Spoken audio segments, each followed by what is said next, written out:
Students, welcome to Blossom Online Education. So last lecture में हम लोगों ने एक्सरसाइज 1.3 का थ्योरी देखा था। So in this lecture we will discuss the exercise for exercise 1.3। Okay, so चलिए।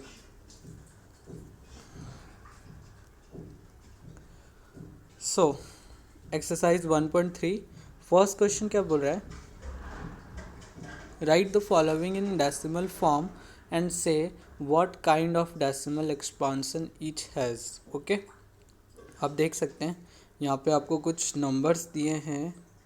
इन नंबर्स को क्या करना है, इनको आपको सिंपली डिवाइड करना है और इनका आंसर जो आता है डेसिमल के फॉर्म में वो आपको लाना है। तो आप लोग इजीली इसे डिवाइड कर देंगे, लेकिन इसके साथ एक और चीज़ हमें ये बताना है कि इनका जो डेसिमल एक्सपांशन है वो किस टाइप का है, वो भी बताना है। किस टाइप का मतलब क्या है? देखो, या तो सपोज़ करो ऐसा हो सकता है कि इसका जो डेसिमल एक्सपांशन हो वो क्या हो, नॉन टर्मिनेटिंग हो, रिपीटिंग हो। मतलब जैसे हम लोगों ने लास्ट क्लास में एक एग्जांपल देखा था, ये आंसर आया था 0.3 का बार, मतलब इसमें 3 रिपीट होते जा रहा था, तो ये क्या हो जाएगा, नॉन टर्मिनेटिंग रिपीटिंग। फिर एक और हमने एग्जांपल देखा था जिसमें एक ब्लॉक रिपीट हो रहा था, है ना। ब्लॉक मतलब यहाँ पे क्या हो रहा है, एक ही नंबर रिपीट हो रहा है। यहाँ पर ये नंबर रिपीट हुआ, उसके बाद फिर से यही नंबर रिपीट होगा। This is called block repeating. Okay, फिर एक लास्ट केस था जिसमें क्या हो जा रहा था, कम्प्लीटली डिवाइड हो जा रहा था, तो मतलब आपका आंसर जो है वो डेफिनेट आ रहा था। ओके, टर्मिनेट हो जा रहा था, ख़त्म हो जा रहा था। तो इस क्वेश्चन में आपको यही करना है, इन सारे क्वेश्चंस को आपको क्या करना है, सॉल्व करना है। और सॉल्व करने के बाद जो आपका डेसिमल एक्सपांशन आता है उसका आपको नेचर बताना है कैसा है।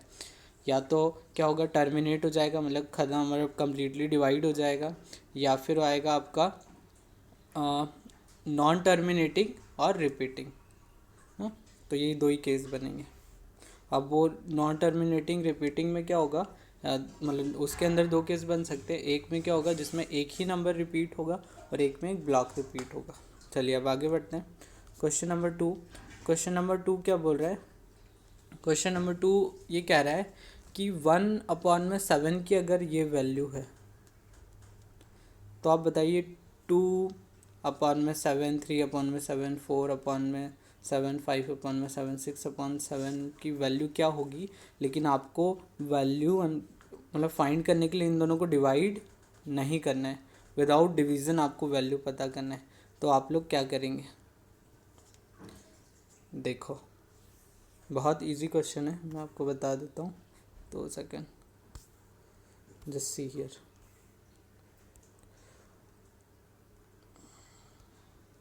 1/7 की वैल्यू मुझे दे के रखी है 0.142857। अगर मैं इधर भी 2 से मल्टीप्लाई कर दूं और इधर भी 2 से मल्टीप्लाई कर दूं,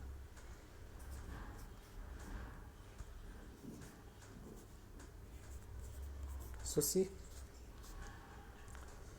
अब क्या हो जाएगा, ये हो जाएगा 2/7 और इस साइड मल्टीप्लाई करिएगा आप, तो आपको 2/7 की वैल्यू पता चल गई। अब सिमिलरली मैं 2 से ना मल्टीप्लाई करके अगर 3 से करता तो 3/7 की हो जाती, फिर 4/7, 5/7, 6/7, ऐसे करके सारी वैल्यूज़ निकाल लेना है। और देखो डिवाइड करने का भी ज़रूरत नहीं पड़ा। So this question is also we have solved. I have given you the hint. Now question number 3। Express the following in the form of p by q where p and q are integer and q is not equal to 0। ये question आपसे बनना चाहिए, हम लोगों ने इस पर discuss किया था। आप लोग को मैं बता देता हूँ एक हिंट छोटा सा। देखो, मैंने आप लोगों को एक एग्जांपल समझाया था 0.3 का बार। इसको हमें क्या लिखना है, रैशनल नंबर के फॉर्म में लिखना है। तो कैसे लिखेंगे, तो जैसे इसे सॉल्व किया था वैसे ही आपको इसे सॉल्व करना है, इसे सॉल्व करना है, इसे सॉल्व करना है।